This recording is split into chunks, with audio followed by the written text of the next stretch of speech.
Friends, there's a major political scandal at the Olympics. Ukrainian skeleton athlete Vadim Heraskevich showed up at an official training session wearing a helmet. It was a regular training helmet decorated with portraits. Just portraits of people. If these had been portraits of his relatives, probably no one would have said anything. But he didn't hide the fact that these were photos of Ukrainian athletes. Athletes who previously participated in the Olympics and could have continued to do so, but they were killed by the Russian Federation. They were killed by the Russian army, and he doesn't want to forget them. And he doesn't want other athletes to forget them either. It's a very good act, very humane.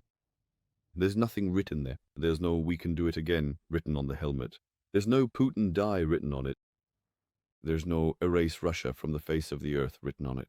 There's not even a picture of the Kremlin on fire, although I really wish there was. There are simply photos of people who are no longer with us. People who didn't just die on their own, but were killed.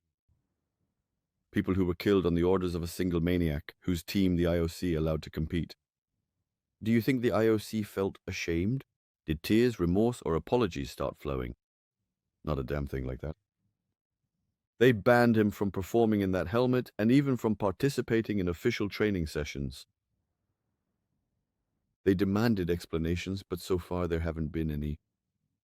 It's clear that this smells like serious money coming in from Russia, both for letting the team in and for their loyalty. But don't forget, corruption is in Ukraine.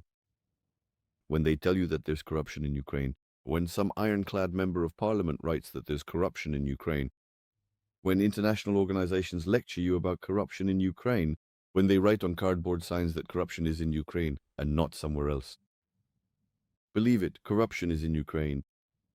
But then there are scandals like this in international organizations. And you see, this in itself is a disgrace in and of itself. It's a scandal. Even Volodymyr Zelensky reacted to it. Guys, you can't hide the truth. And let's not pretend anymore. No one even tries to lie that sports or art are outside of politics. Everything is political.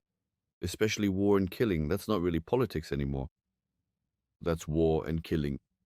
If a person wants to remember the dead and wants others to see their faces, in my opinion, that's a very human and normal thing. But the IOC doesn't see it that way, even though the ban on Russian flags is still in place there. And yet, an Italian snowboarder painted a Russian flag on his helmet and started training. They filed a complaint against him. Do you know what the IOC's reaction was? Well, I don't know either. Nobody really knows because money conquers all.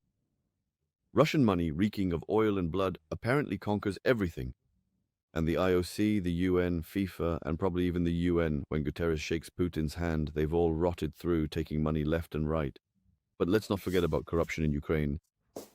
Photos, helmets, comments, videos of our athlete Vadim, all of that is on my Telegram channel. On the Telegram channel, Sazonov Official, and on my Facebook page, Kirilla Pravdarub. I'm just really outraged. You'd think these are just episodes, and I'm not even into sports.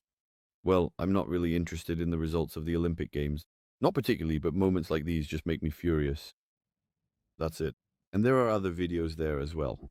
Good ones, like how the Americans seized another Russian tanker in the Indian Ocean yesterday. And today, I haven't seen it anywhere yet. The guys haven't shared it. The Kaba strike on Sloviansk. A Russian Kaba missile on a peaceful Ukrainian city. It's possible that people died there. As they write, there are children and adults among the injured. Maybe there weren't any famous athletes there, the kind the whole world knows, could have known. But there were living people whom Russia continues to kill every day.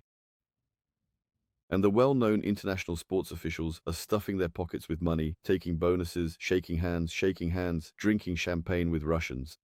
And they pretend that nothing is happening. The world is cynical. We can't change that. At the very least, we can acknowledge it.